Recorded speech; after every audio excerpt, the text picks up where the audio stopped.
বেশ কয়েক মাস আগে অফিসে থাকাকালীন হঠাৎ করেই প্ল্যান হলো কি অফিসের পর আমরা কোথাও ঘুরতে যাব। তো আমি বললাম গরমের মধ্যে আর কোথায় ঘুরবো, তার থেকে বেটার কি আমরা অ্যাক্রোপলিস যাই, সেখানে ফ্রিতে এসির হাওয়া খেতে পারবো।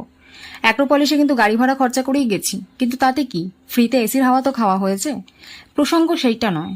আজকে এই ভিডিওটা এডিট করতে করতে আমার একটা প্রবাদ বাক্যের কথা খুব মনে পড়ছে। সেটা হচ্ছে, যাকে করো অবহেলা সেই হয় জপের মালা। কেন বললাম, কি কারণে বললাম বা কার জন্য বললাম, সেটা বড় কথা নয়। আর সেটার বিবরণ এই 1 মিনিটের ভিডিওতে আমার পক্ষে দেওয়া সম্ভবও নয়। সেটা না হয় বড় কোনো ভিডিওতে আমি দেব। বাট পরিস্থিতি তোমাকে কখন কোন জায়গায় এনে দাঁড় করাবে সেটা সত্যি আমরা আগে থেকে কেউ বলতে পারি না। একটা কথা তো না বললেই নয়, মানুষ যত বড়ই যোদ্ধা হোক না কেন, পরিস্থিতির কাছে আমরা প্রত্যেকে হার মানতে বাধ্য। তবে হ্যাঁ, এটাও অস্বীকার করা যায় না, যখন যেটা হবে তোমার লাইফে তখন সেটা ভালোর জন্যই হবে। হয়তো এর থেকে ভালো আর কিছু হতেই পারে না।